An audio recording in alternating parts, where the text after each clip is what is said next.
Bonjour tout le monde et bienvenue à Solide comme un roc, où nous mettons l'évangile à l'épreuve. Je m'appelle Matej Dobrossi et je veux m'entretenir avec mon ami et voisin Peter Murfitt.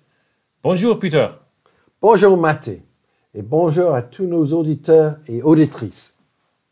Alors Peter, jusqu'à ici, dans nos podcasts, nous avons parlé de la fiabilité historique des évangiles. Et aujourd'hui, nous abordons un sujet différent. Pourquoi se préoccuper de l'unité des chrétiens? Pourquoi ces sujets et pourquoi le traitons-nous maintenant? Le sujet va bientôt être d'actualité car nous rentrerons bientôt dans les semaines de prière pour l'unité des chrétiens.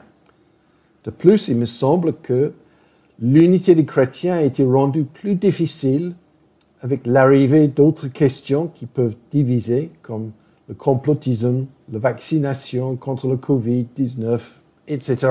Tu penses que ces questions divisent déjà les chrétiens?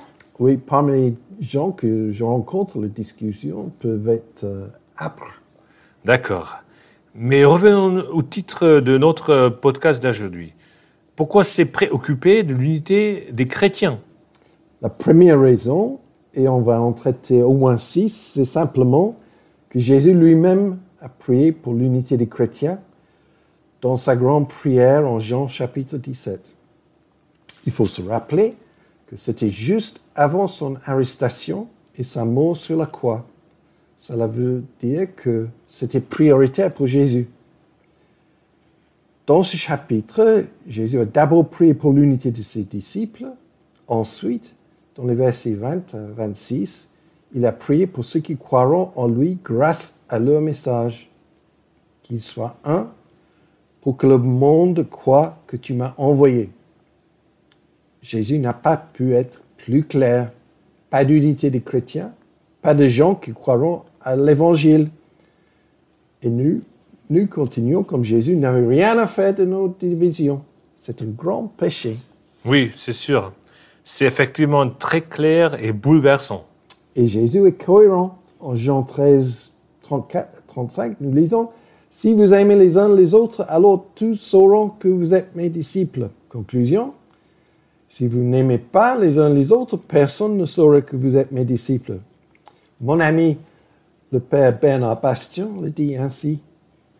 Personne ne se soucie de ce que nous disons, de ce que nous croyons. Les gens nous écoutent si nous nous aimons les uns les autres. Mais de quel type d'unité parlons-nous? Ah, bonne question. Évidemment, il ne s'agit pas de l'unité des cimetières. Ouais. Une uniformité morte sans vie, ni celle d'une soupe sentimentale syncrétique embrassant toutes les religions, qui néglige la vérité. Non, nous croyons en Jésus-Christ, qui est le chemin, la vérité et la vie, ni une unité de façade politique, ni celle qui essaie de gommer toutes les différences du passé. Cependant, nous n'avons pas le droit de mettre ces différences en avant en critiquant nos frères et nos sœurs en Christ. Je vois que cela vient de tes tripes. Oui, effectivement, en tant que jeune chrétien, plutôt de courant anglican, évangélique, charismatique, je suis tombé amoureux et je me suis marié avec une jeune femme catholique. Cela n'était pas posé des questions théologiques? Si, je me suis posé des questions. Mais le Seigneur m'avait déjà travaillé un peu. Dans ma 4e année à l'Université de Cambridge, j'ai vécu dans un institut de recherche biblique. Et là, j'avais découvert, à ma grande surprise, que les évangéliques n'hésitaient pas à citer les théologiens catholiques pour défendre la fiabilité historique du Nouveau Testament. C'est fascinant. Alors, quelles sont les bases théologiques pour l'unité des chrétiens? Dans le Nouveau Testament, nous voyons que la première profession de foi des chrétiens était tout simplement « Jésus est Seigneur ». Ensuite, Paul a précisé cela un peu plus dans 1 Corinthiens 15, versets 3 à 5. « Je vous ai transmis, avant tout enseignement que j'ai reçu moi-même. Le Christ est mort pour nos péchés comme l'avaient annoncé les Écritures. Il a été mis au tombeau et il est revenu à la vie le 3e jour. comme l'avaient annoncé les Écritures. Il était apparu à Pierre, puis aux 12 apôtres. Enfin, toutes les confessions chrétiennes sont d'accord sur ce que nous appelons couramment le credo, ou le symbole des apôtres, ou le symbole de Nice. Donc, les bases théologiques de l'unité des chrétiens sont sûres et certaines. Absolument. Simplement, il faut toujours viser l'essentiel. Le credo nous suffit. Nous n'avons pas besoin d'une profession de foi avec tout un tas de bagages secondaires. Gardons l'essentiel de notre foi fondée en Jésus. Très bien. Nous avons déjà donné 2 bonnes raisons pour nous préoccuper de l'unité des chrétiens. Jésus lui-même et les bases théologiques. Que pouvons-nous apprendre de l'apôtre Paul à ce sujet? Nous pouvons beaucoup apprendre des épîtres et des priorités de l'apôtre Paul. Paul a travaillé sans relâche pour l'unité des églises individuelles et pour l'unité de l'Église universelle. Commençons par ses épîtres. Selon Tom Wright, Paul a écrit l'épître aux Romains à cause de l'unité de cette Église. Il est évident que l'unité est un thème majeur de 1 et 2 Corinthiens et d'Éphésiens. Paul fait un appel à l'unité en Philippiens et nous pourrons continuer ainsi. Mais Paul a également dépensé beaucoup d'énergie en collectant de l'argent auprès des églises en Grèce et en Asie mineure afin de secourir l'église à Jérusalem puisqu'il voulait protéger l'unité de l'église universelle. Je n'avais pas pensé à cela.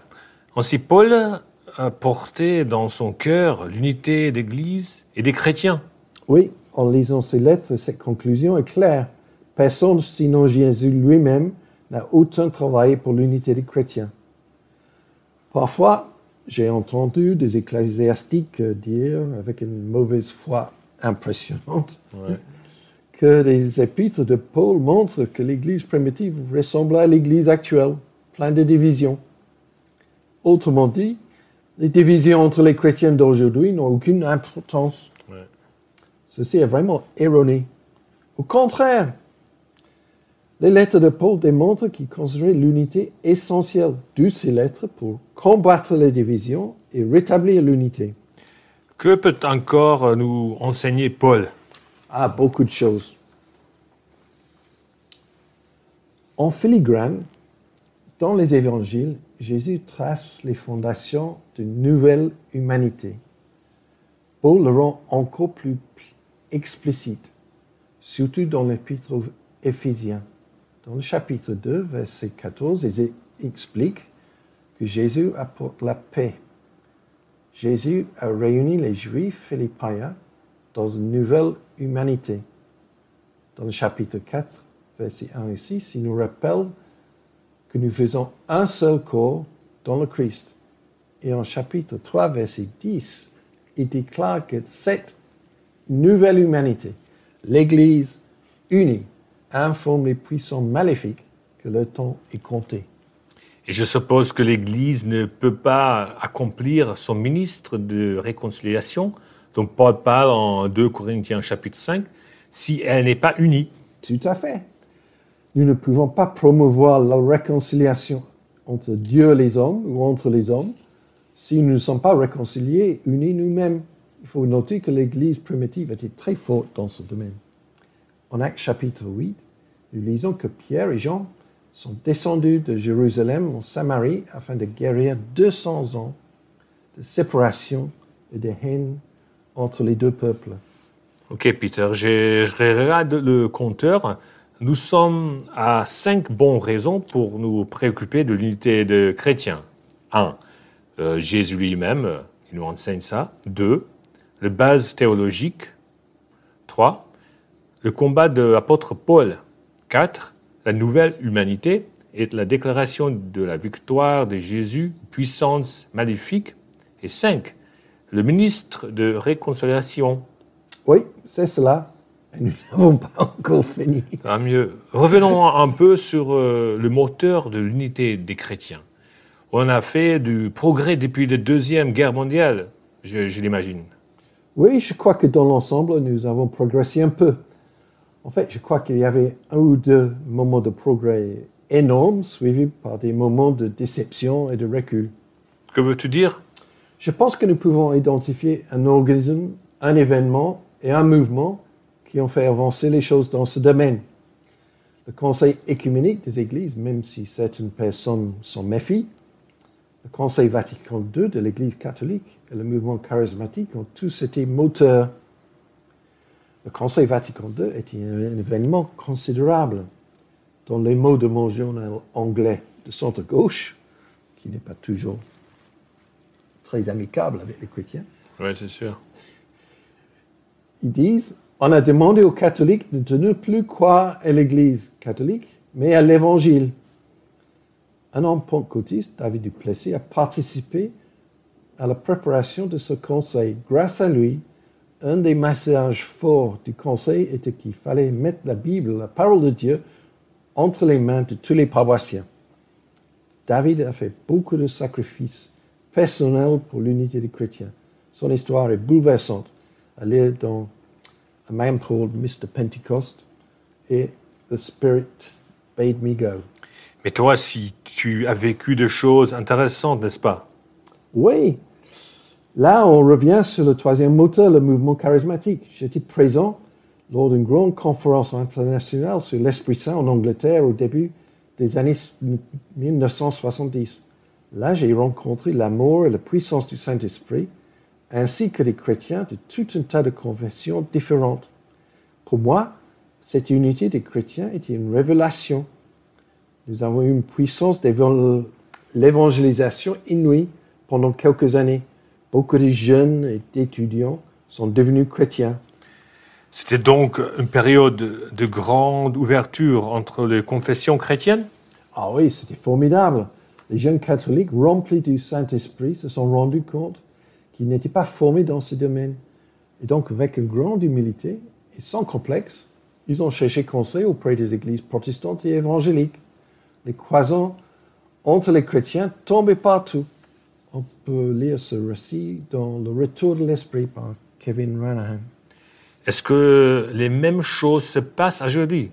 Oui, où les gens sont fidèles à Jésus, à sa parole et à l'Esprit Saint, et ont soif de la présence de Dieu. Mais attention, il ne faut pas mettre d'obstacles sur la route. Obstacle? Tu penses à quel obstacle, Peter?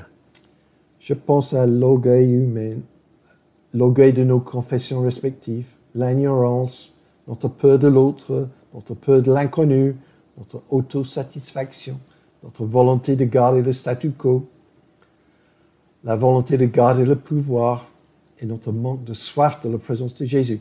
Nous avons toujours tendance à vouloir mettre le vin nouveau de l'esprit dans de vieilles outres rigides. Et ça ne marche pas. Oui. Tu as beaucoup travaillé pour l'unité des chrétiens, n'est-ce pas? Oui, localement, j'ai eu le privilège de faire partie d'un groupe de catholiques, protestants et évangéliques engagés dans l'évangélisation.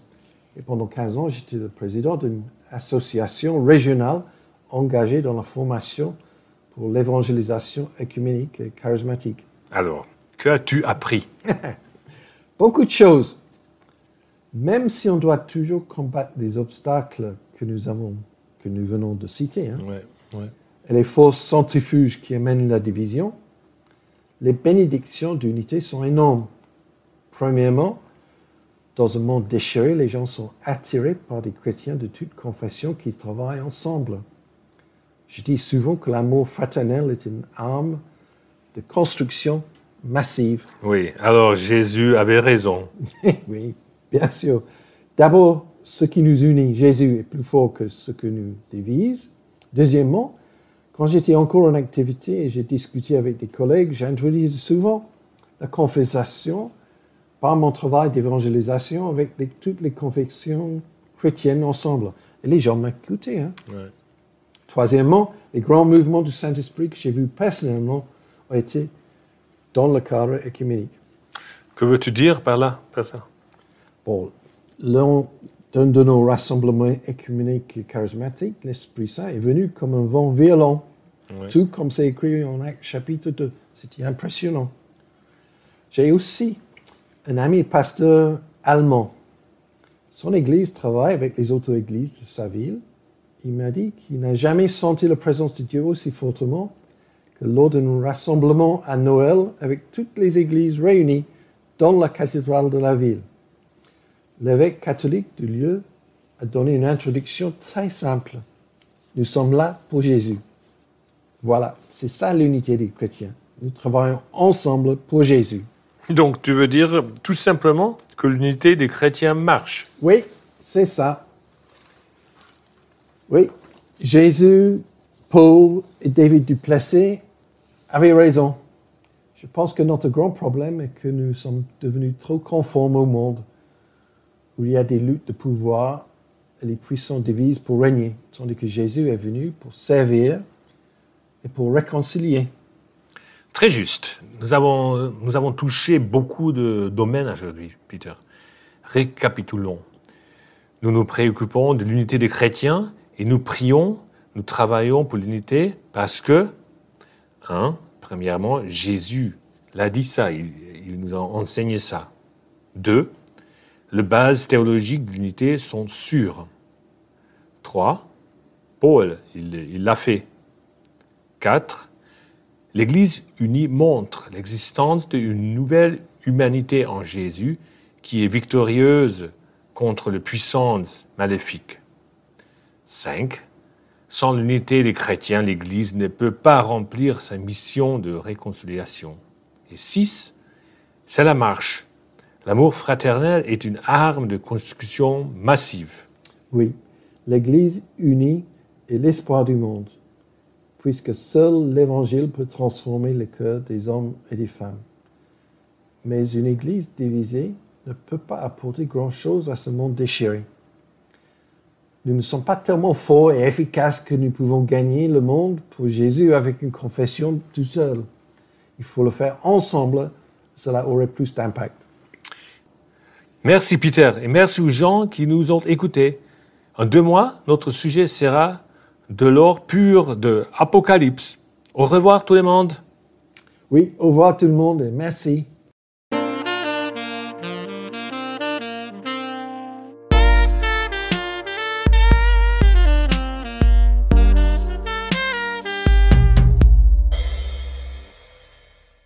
Merci pour votre écoute et pour votre fidélité.